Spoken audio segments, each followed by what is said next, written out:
pessoal. Nossa aula de hoje falando um pouquinho sobre lá aqueles modelos da gestão pública, aqueles modelos da administração pública. Não sei se vocês lembram que eu falei no vídeo passado, que nós iríamos frisar bem nessas duas videoaulas, nessa videoaula e também na aula presencial, um pouco sobre os modelos de gestão pública, né? Que era o patrimonialismo, o burocrático e o gerencialismo. Que o gerencialismo ficou conhecido como nova gestão pública, né? A nova gestão é um pouco mais atualizado, mas vamos seguir passo a passo. Vamos acompanhar aí o nosso slide. Administração pública patrimonialista. Se vocês pararem para analisar e verificar esse slide aí, né, a administração pública patrimonialista, ela se parece um pouquinho lá com a administração pública de quando a família real chegou no Brasil, né? Os portugueses chegaram para administrar os nossos bens. E aí, vamos acompanhar um pouquinho essa chargezinha aqui, ó. O rapaz fala ética, aí ele diz, não lembro. Escrúpulos, esqueci. Probidade, não me recordo. A diferença entre o público e privado, agora deu um branco. A amnésia seletiva, né?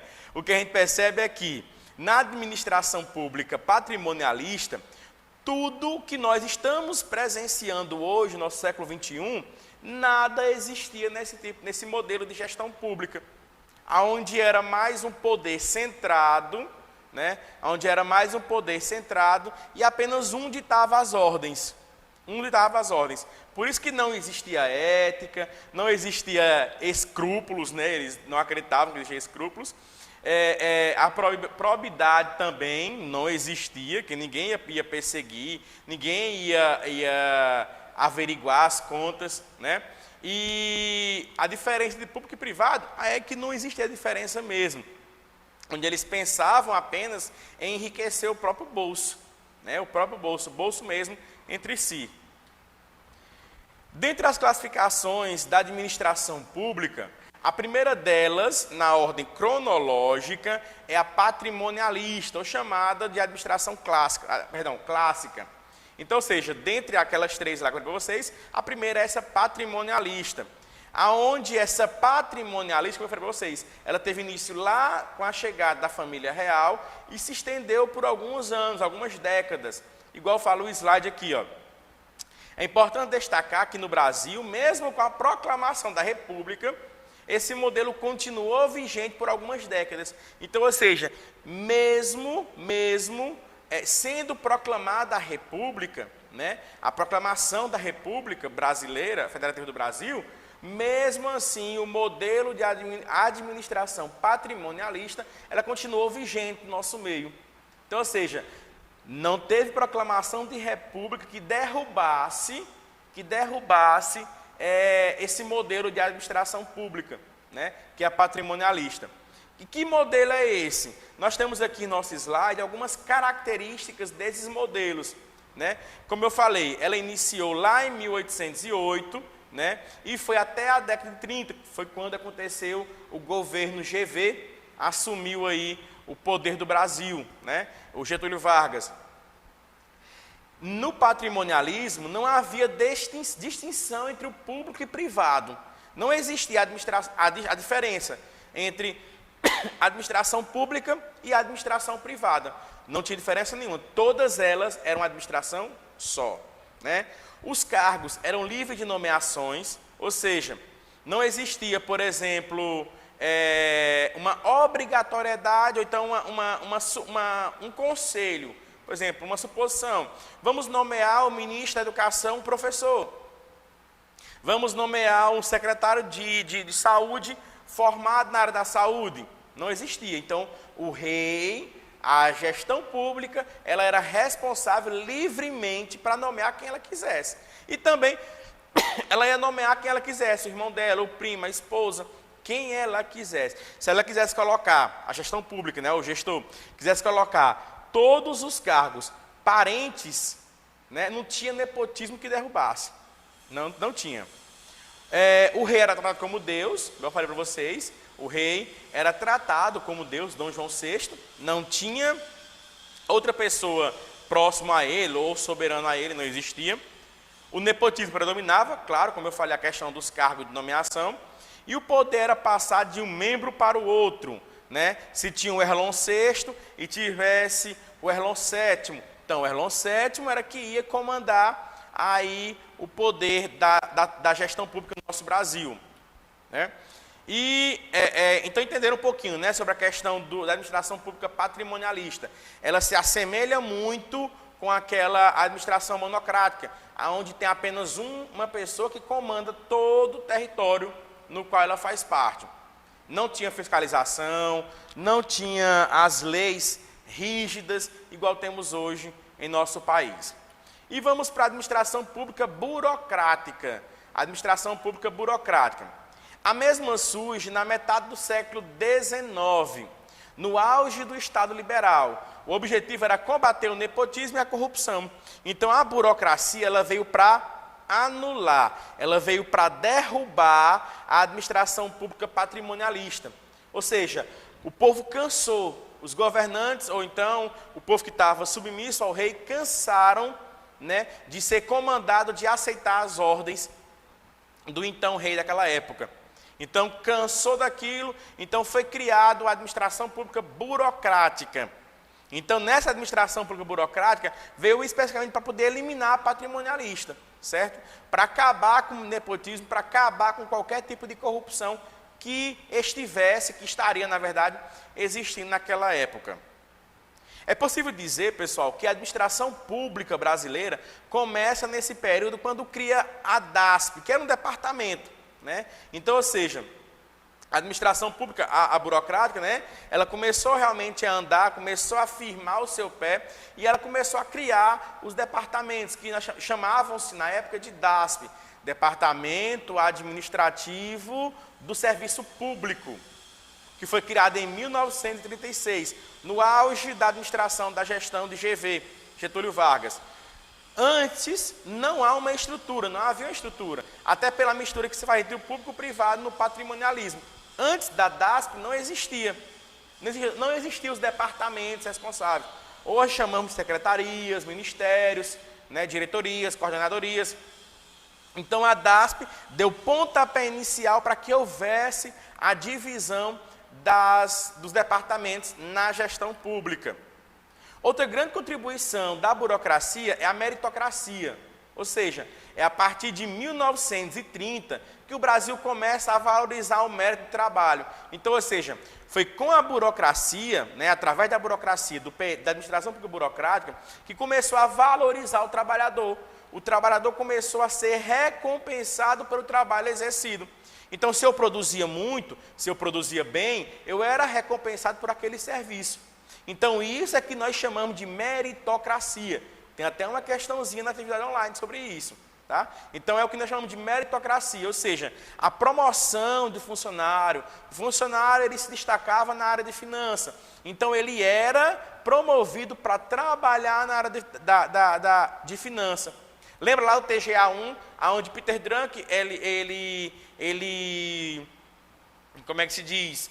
Ele sugeria esse trabalho voltado para que eu possa trabalhar na função que eu me destaco, na função que eu me identifico, né? Se eu me identifico na área de marketing, então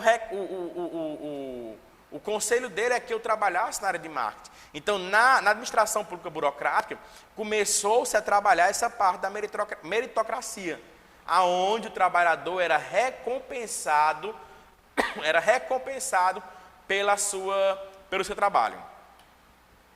E aqui também algumas características da administração pública burocrática, né, do período burocrático.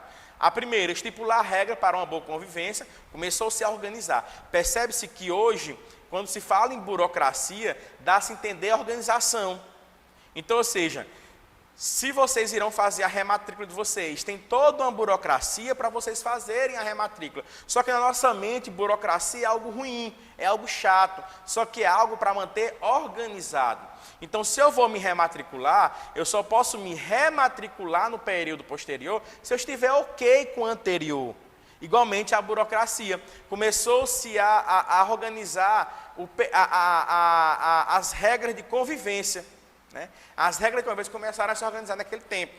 Começou-se a criar, manter a ordem, rotinas controladas, estabelecidas. O trabalhador só pode o trabalhador só pode estar no seu serviço laboral em 8 horas de trabalho, né? 8 horas diárias é o seu limite, né? Então começou-se a conter as rotinas de trabalho também dos funcionários. Hierarquia, divisão de trabalho e rigidez. Ou seja, lembra aquele organograma lá que vocês viram lá em OSM, Organização de Sistemas e Métodos, aonde nós temos, por exemplo, o prefeito, o vice-prefeito, os secretários, os coordenadores, os diretores e assim vai, né? Então, começou a funcionar a hierarquia. Se eu sou responsável por uma secretaria, pela Secretaria de Cultura, então, ou seja, eu sou o secretário, então os outros têm que respeitar a hierarquia. Então, se os outros tiverem uma ideia, repassem para mim como secretário e eu repasso para o poder maior, que é o gestor municipal. Então, ele não pode, o funcionário ele não pode pular o secretário e ir direto para o gestor, porque tem que prevalecer a hierarquia. Tem que prevalecer a hierarquia. Então, por isso que criou o sistema burocrático, certo? E a administração gerencial, que nós chamamos de nova gestão pública, né? Após a Segunda Guerra Mundial, todo mundo lembra que a Segunda Guerra Mundial, aonde foi criado as máquinas a vapor, né, os aços. Então, aquilo causou um transtorno, não causou. E o mundo e o Brasil passaram a aumentar o Estado com o intuito de promover o cidadão a mais serviço. Então, ou seja, na nova gestão pública, ela veio para também, não veio para eliminar a gestão burocrática, ela veio para complementar a gestão burocrática, diferente da gestão burocrática para patrimonialista.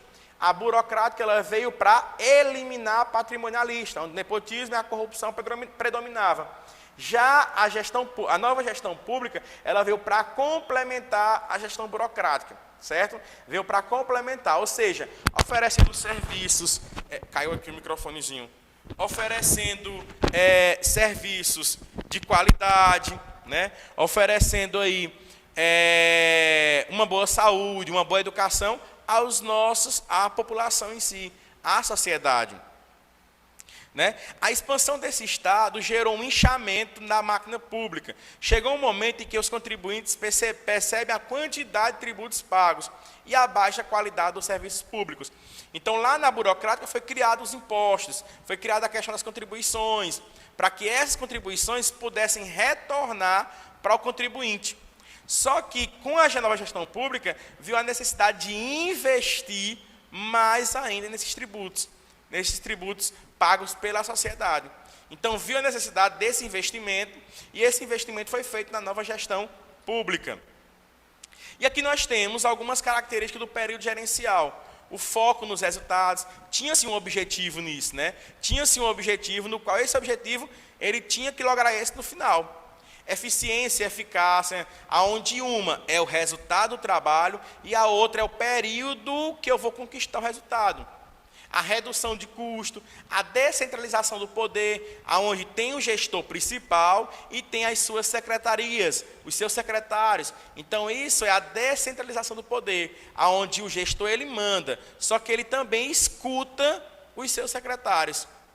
A maior participação cidadã, né? A população começou a participar mais dessa nova gestão pública, da gestão gerencial, né? Da administração pública gerencial, eles começaram a participar mais.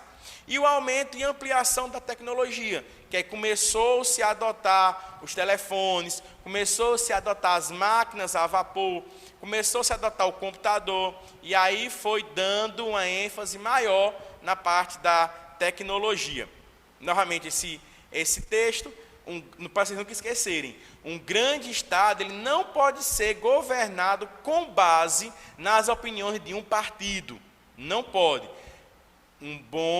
Uma boa gestão ela tem que ser governada com base na opinião de todos, de todas as pessoas, da sociedade em geral. Ok? Muito obrigado a todos e até a nossa próxima aula presencial. Qualquer dúvida, eu vou estar aí à disposição de vocês para tirar, certo? Tchau, tchau, pessoal.